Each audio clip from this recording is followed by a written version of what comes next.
This is Adventures of a Wallflower. Today, we close the journey with Sasha Gay Lewis, exploring the stories that shaped the magic in the mundane and the Jamaican voices she brings to the world.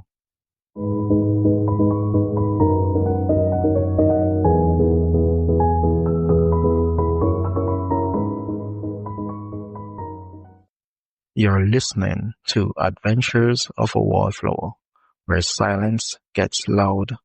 I'm your host, J.D. Morgan, and here untold stories, hidden truths, and quiet journeys take center stage. From resilience to creativity, from pain to triumph, every episode peels back the layers of the human experience. Let's step inside the stories that shapes us.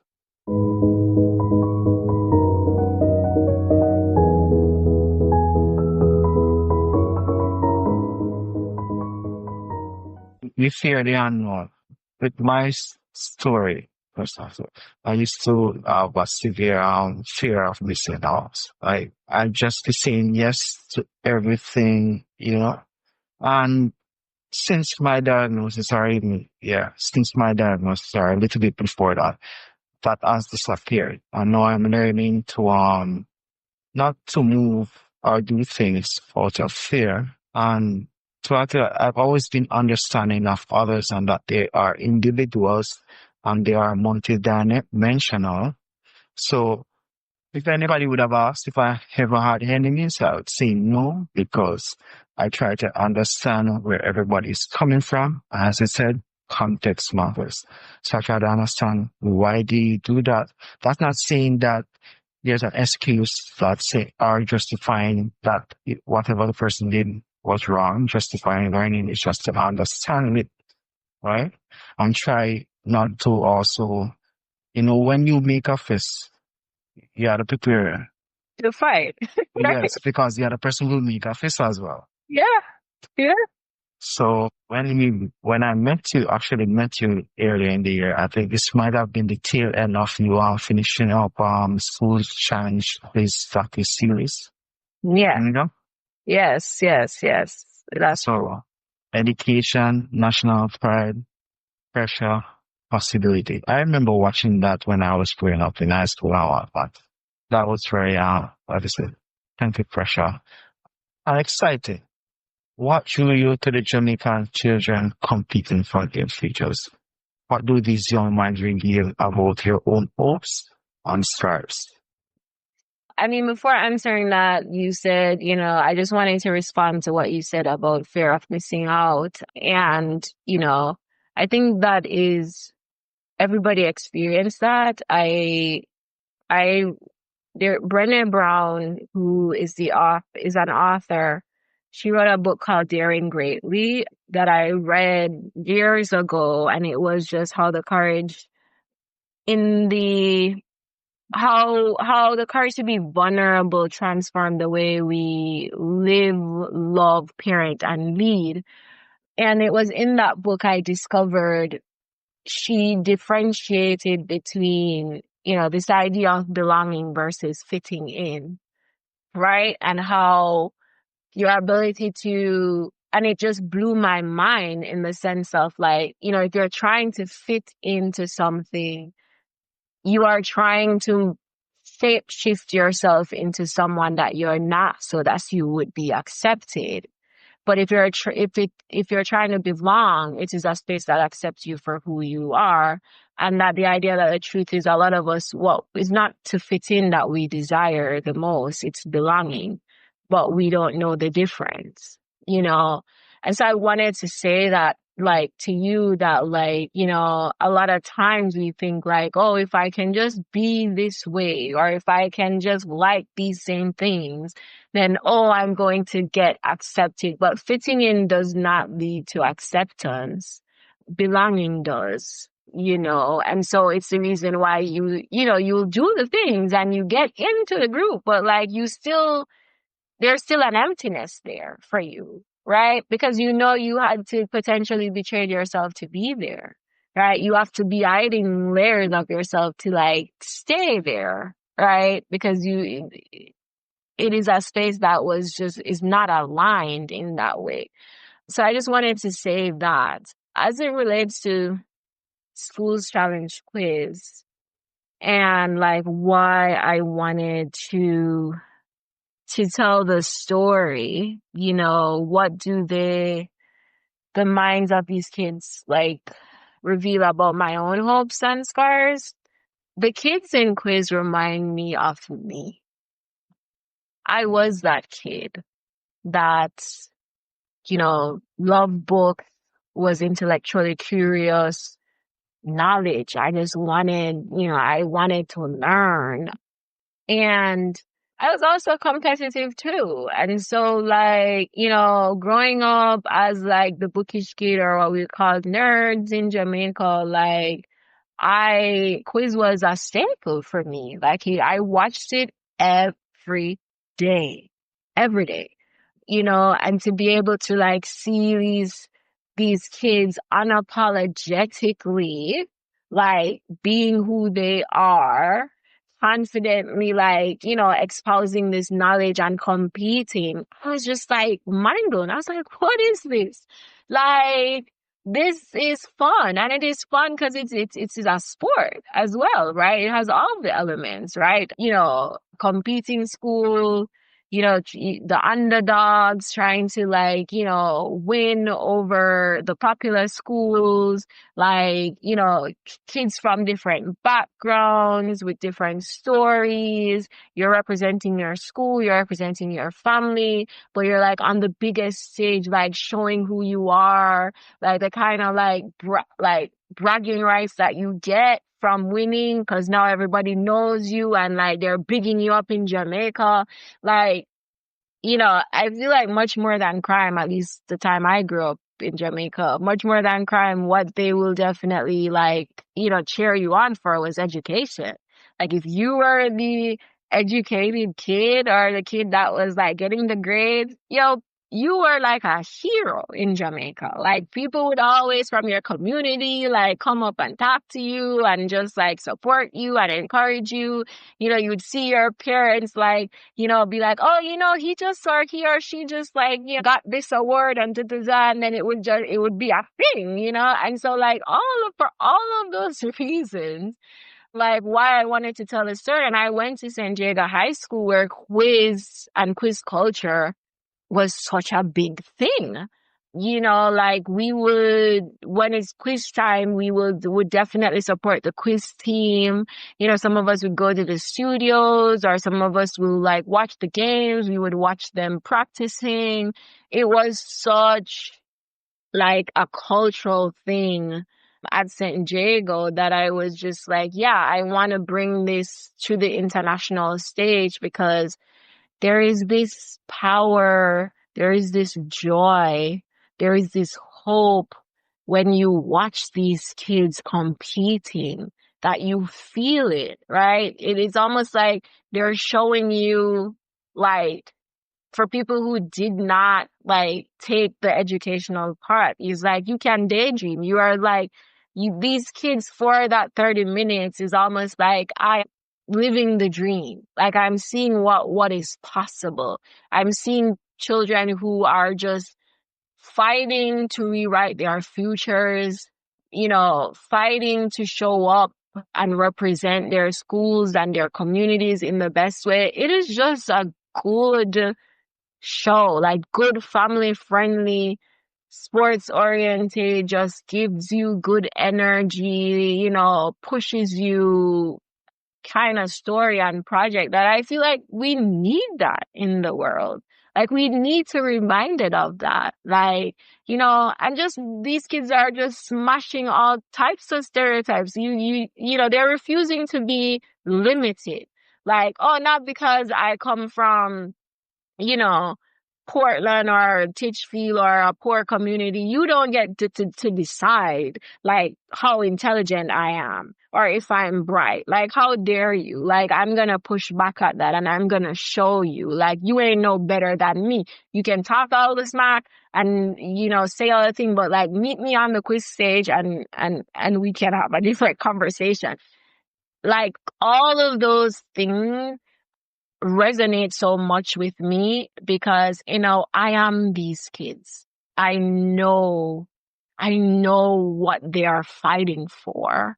And so it is such a privilege for me to be able to tell their stories and to be able to bring it to the world. It's a powerful and inspirational story, but Jamaica is a weird place. And I say that because, I don't think it's easy for us to discount and devalue our stories and it's problematic because I am Jamaican. I was born and raised in Jamaica, spent my formative years there, like worked for the government, like worked in youth development, like gave back to my country in this way.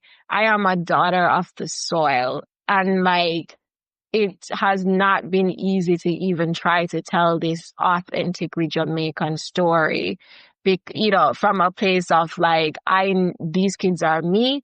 I have lived it. If there's anybody who is gonna like secure the integrity and the authenticity of the story, I can proudly say it would be me. And you would think that would mean that I would get the support to be able to tell this story, but that's not the case, and Jamaica is just funny because like I often say, one of the truths that we have to hold is like, if this was some outsider coming in and saying, oh, I wanted to tell this story, what would their access be and what would their support be? Right. And so like, we have so much work to do about supporting our own to tell our own stories.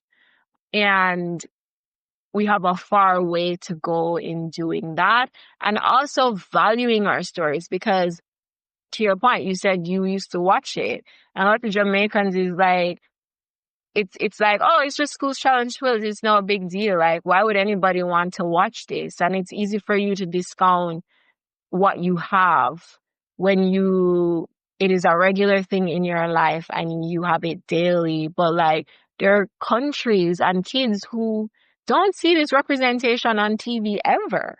Don't see Black kids like, being unapologetic and competing fiercely and like, proudly representing themselves and their family. Like, we take a lot of things for granted in Jamaica because this is what we're used to and this is what we grew up to. And which is because most people don't ever get to leave the borders of Jamaica. They don't understand like the good things that we have in that country. We keep looking outside of the country to be like the first world, discrediting the things that the innovative and the ingenuity and the power and the inspiration in what we have and devaluing it, not understanding that the thing you take for granted is something that somewhere, someone else, some other country would die for, would sell a limb for, is yearning for.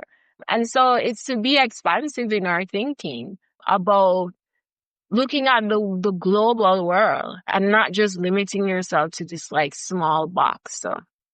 But in terms of these kids give me hope. To answer your question in like a shorter way, summarize, they give me hope. When I see these kids, I see myself. This project has been so healing for me. It feels like inner child work in many ways,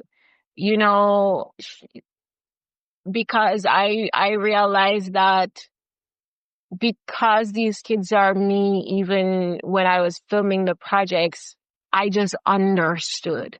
Like there are things that didn't have to be said, but was understood as it relates to me and these kids. And they felt it, right? And it has gifted me this larger family. Like these kids are now like my kids. Like we talk all the time. They'll reach out to me for advice. I check in on them and it's just been a blessing. It's one of those projects where, I went into it again, trying to just be a vessel. And, my prayer has been, Lord, help me to shepherd this project well, and it was less about me and more about these kids and their story. And I just, realized like it has blessed me and healed me in ways that I never thought about going into it, and I'm appreciative of that. I'm fundraising for the project because, film costs money to make, and I need help. I need support. You can't do anything on your own or by yourself.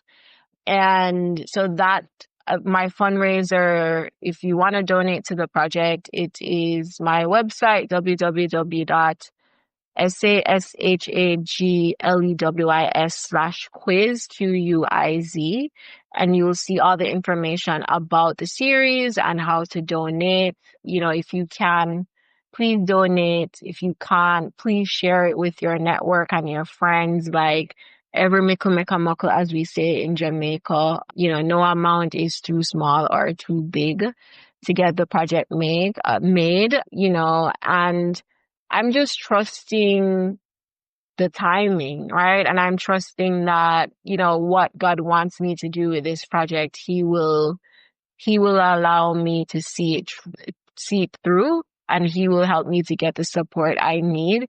But if I'm supposed to be honest, there've been times where it's just felt like a lot for me to be carrying without the support I need to tell the story, and trying to balance that, not get overwhelmed by, trying to get the story made, and just having faith, like having faith. And the kids keep me encouraged in a weird way, because people almost always discount young kids and think like, oh, what do they know? But they're way more observant and understanding than we give them credit. They'll call me, they'll ask me, Miss, what's going on with the project? And, I'll tell them where we are, honestly.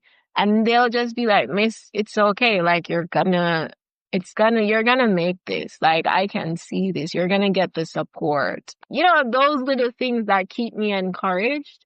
The scars is that pressure.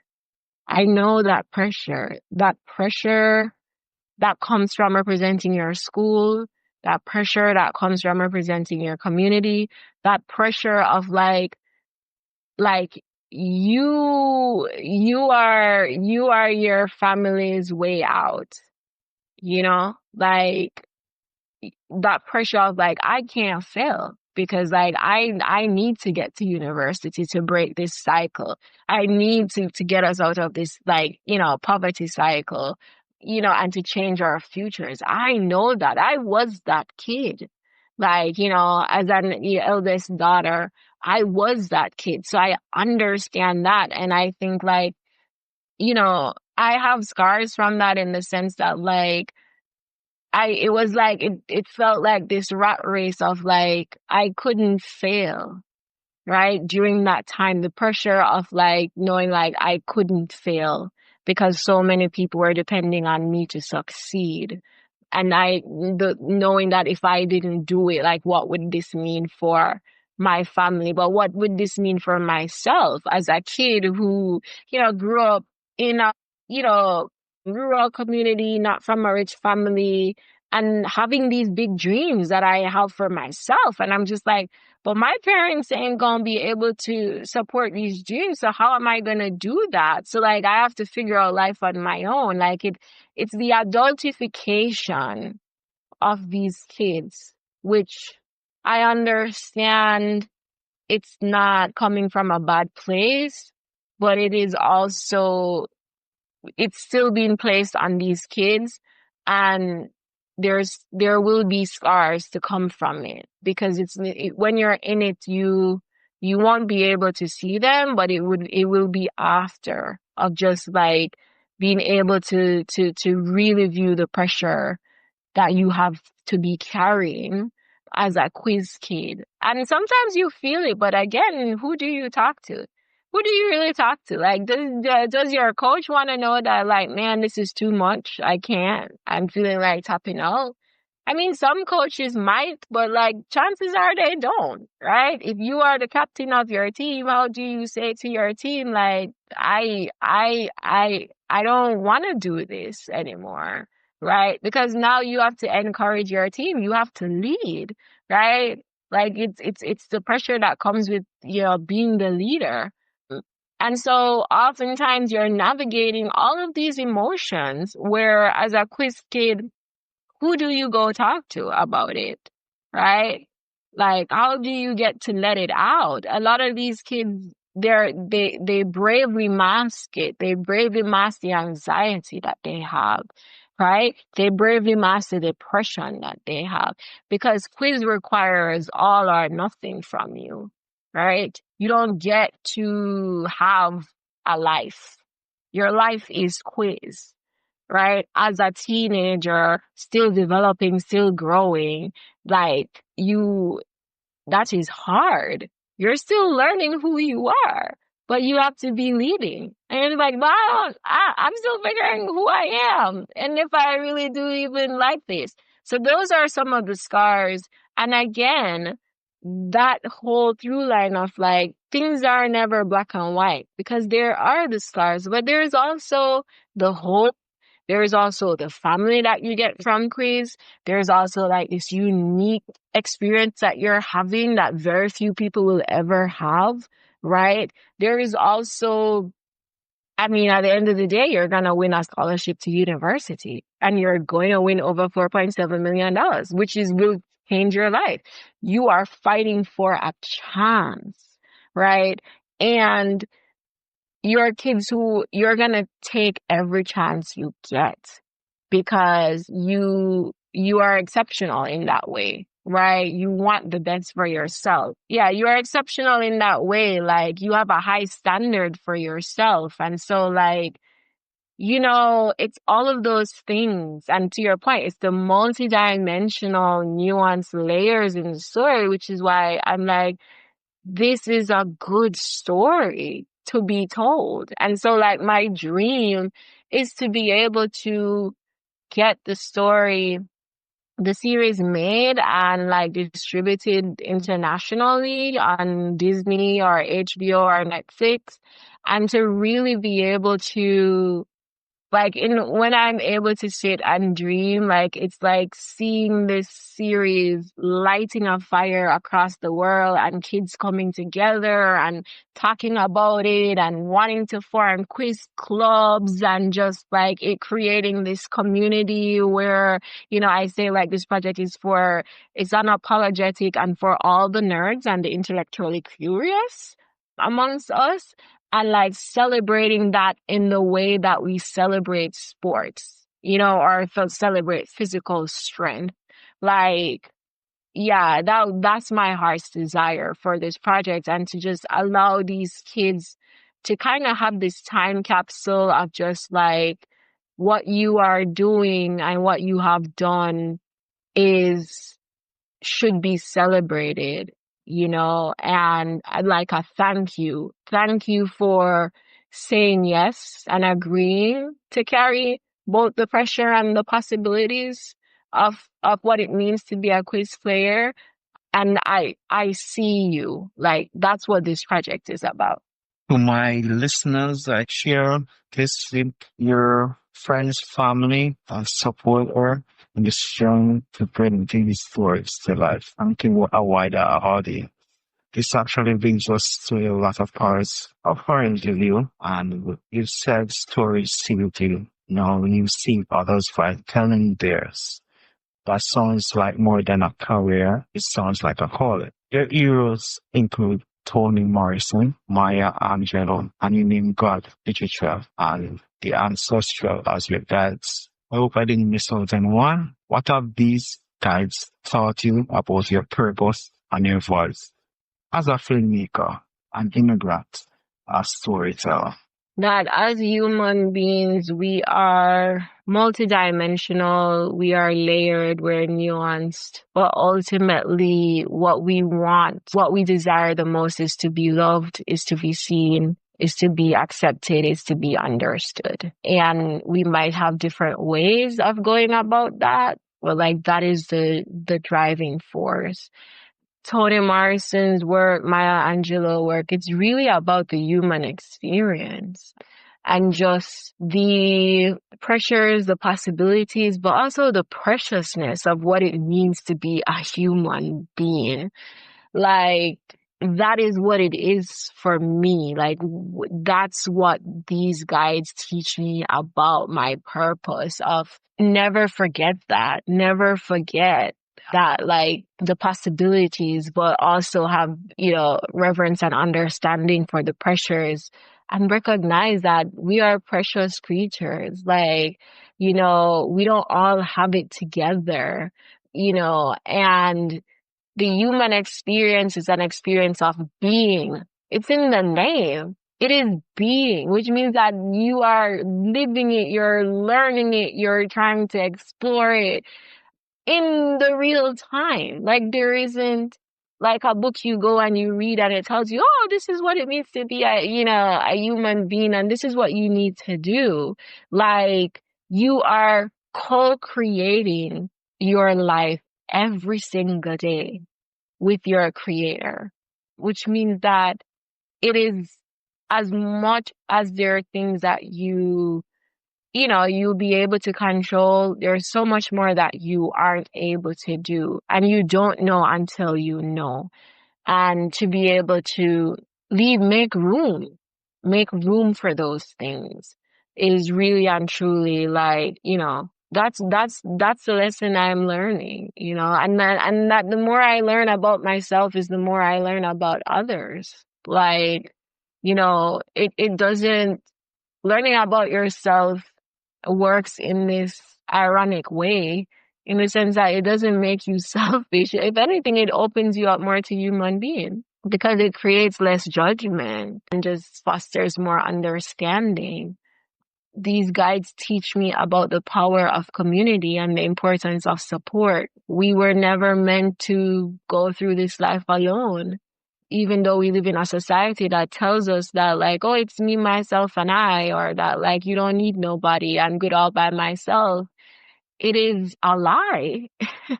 It is a lie that keeps us in a loop that is not for our good, and that, like, we survive, but most importantly, we thrive in community and with support and loving each other. That is how we're going to survive and thrive in this life. And so those are the things that I've been learning. And with your calling on purpose, you've been a part of movements.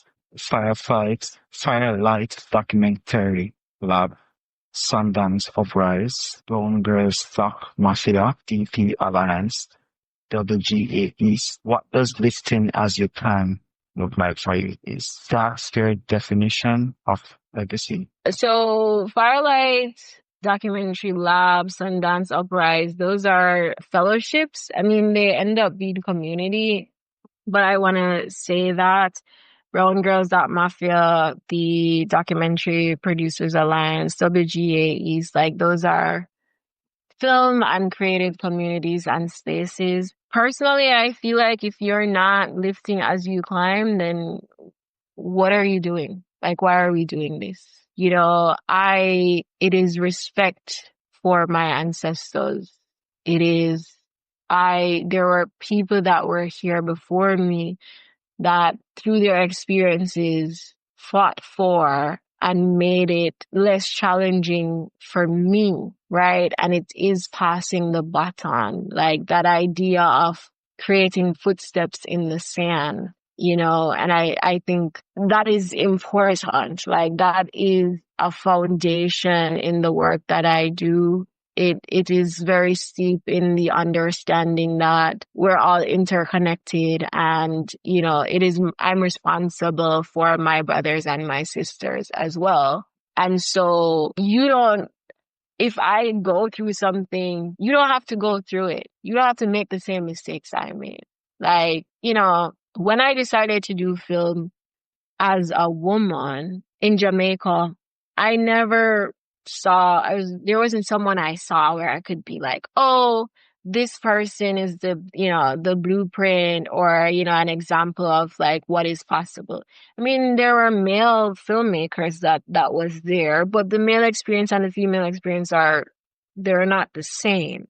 right? Some of the things that I wanted to know and navigate, I didn't. And then also like the people in film in Jamaica that were into, they were uptown people. I was an outcast, right? Like I was, you know, my getting into film was because like I worked with one of the top advertising agency in Jamaica. So most of these uptown film people, I gave them jobs, you know, through the projects and the clients that we had in the company. You know, I would advocate for them, which is also the thing. Like, you don't know who is advocating for you, right? You just don't know. And I don't always have to like know you personally to be like, hey, give this person a shot. And because I'm the person who loves to be behind the scenes, like a lot of people don't even know that like, oh, I helped you get that project. Cause like I get a knack out of helping people and then not knowing that I did it. Because it's not about me or me receiving the praise. It's about me seeing a talent and wanting to give them the support and the joy of seeing them rise to the occasion and doing that. It really gives me joy to be able to do that. So the lift to climb is just like, it's a joy thing. It gives me joy to help people and to support people in the execution of their dreams because like I know what that feels like. And I also know that like your success does not limit mine. There's enough space for us all. So like I don't ever feel threatened by it in the least, you know, and I have a heart of service, right? Like to be in service to others and to help people. So for all of those reasons, and I want to be, because when I was in Jamaica growing up, I didn't see like a Jamaican like example, female example. Like I I want to be able to do that. And I didn't realize I wanted to do that like consciously until years ago. I went back to Jamaica and I was in Mega Mart and a girl came up to me and she asked me like, what do you do? And I said, oh, I'm a filmmaker. And she was like, you know, I've never met a female filmmaker, a Jamaican female filmmaker in my life. And she was just so excited, you know, and I was just like, you can be that for another female in Jamaica. And I want to do that, you know, because a lot of things, it was trial and error and I learned. And like, if I can help your start be less challenging and a lot lighter, I'm going to do that. Like, I will gladly do that, you know, like I already, you know, got the blows for you. Like, you don't need to go through any of that, girl. Like, that's how I am in life. It's just like, nah, you don't need to go down that road. Like, I can tell you what is down that road, or I can just use my experience as an offering so that you don't have to be starting from square one. Because as Black people make judgments on our ability to succeed without acknowledging that we don't have all the resources and support that we need. And many of us, we're constantly starting again from square one. And, you know, it becomes this loop that makes the journey a lot harder. And for me, it's like, if I can help you start 5 steps ahead and give you that push start, I'm absolutely going to do that. It takes nothing from me or off of me to do that for anyone. So yeah, it's a privilege. It is a privilege to do that. Like, I just see that as like, again, God just using me to help someone. And I find joy in being able to do that. And it is the second part of your question is like, is this my definition of legacy? And it is.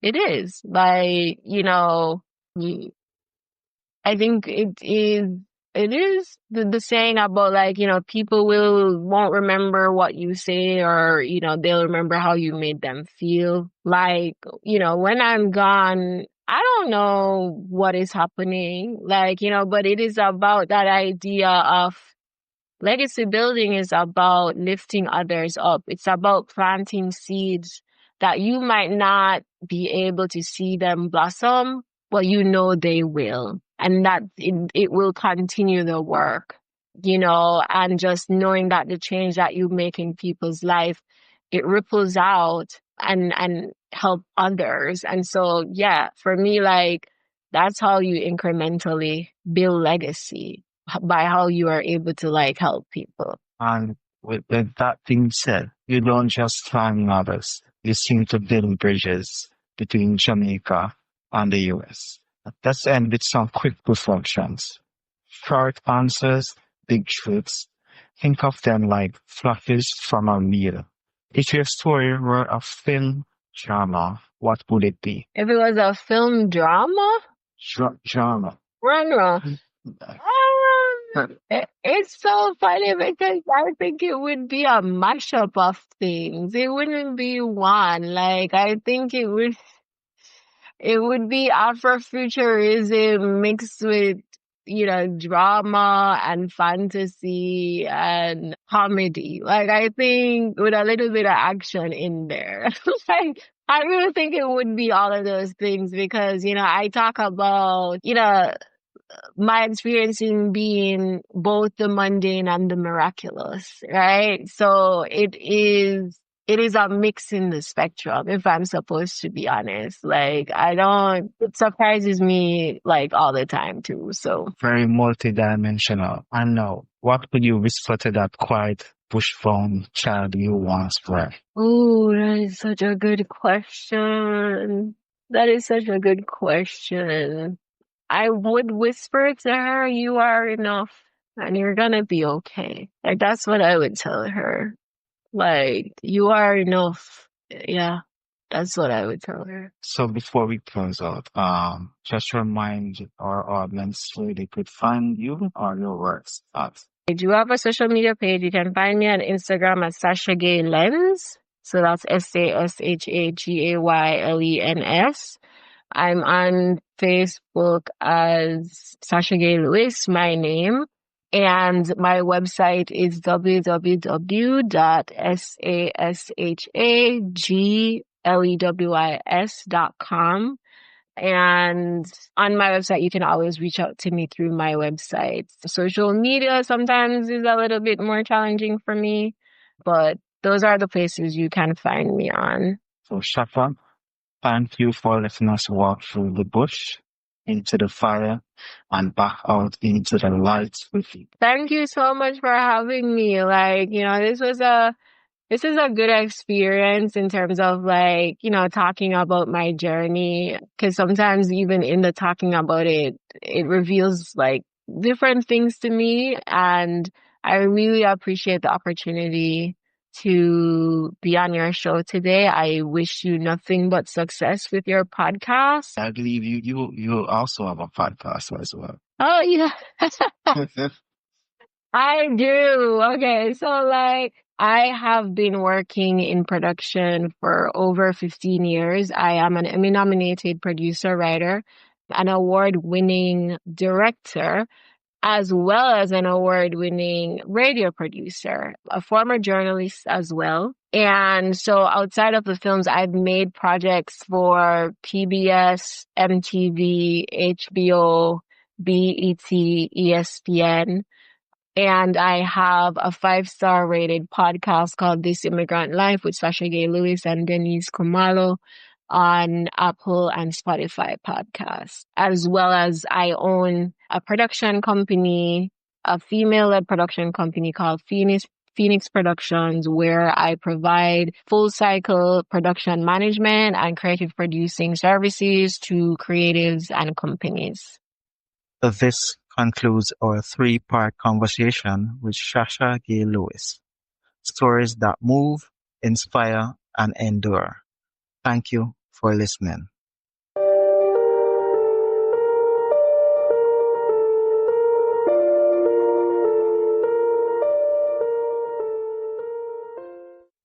Change often begins with a single seed, and for Debbie Williams Campbell, that seed grew into I Care Sustainably, a movement where compassion meets innovation.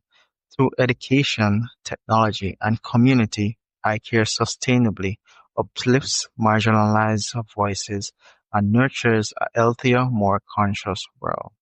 I had the pleasure of speaking with Debbie in episode 4 and 5 of this season, where passion for people and the planet shone through every word.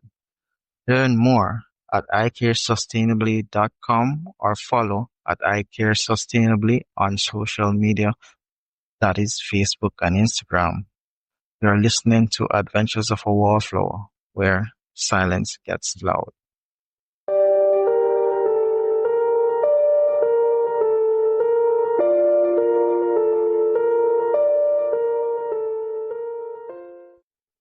And this week's poem is entitled A Staff of Tangerine Dreams. The tea leaves whisper from exotic lips, with spice blends soothing souls. Charisma seeps through the pores, drenched in an earth-eaten mineral bath. In the wheel of time, 3 to 4 minutes, you'll be sure. When steeped in an hourglass, tangerine notes remind me of you. Daydream, honey, it's just me and you. Cozy nights stashed by the fireplace. And that was A Stash of Tangerine Dreams.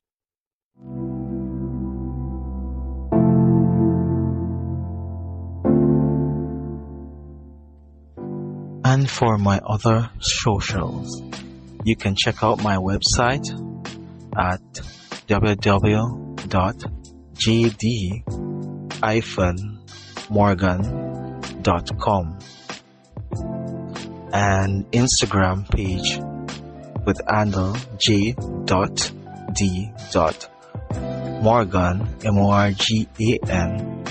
MORGAN_rights.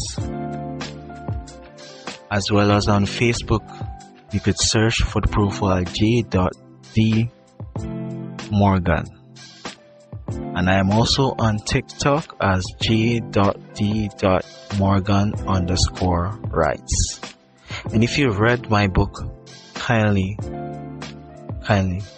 go to Goodreads and search for my author name or the book itself and give a review. A very honest review. Thank you.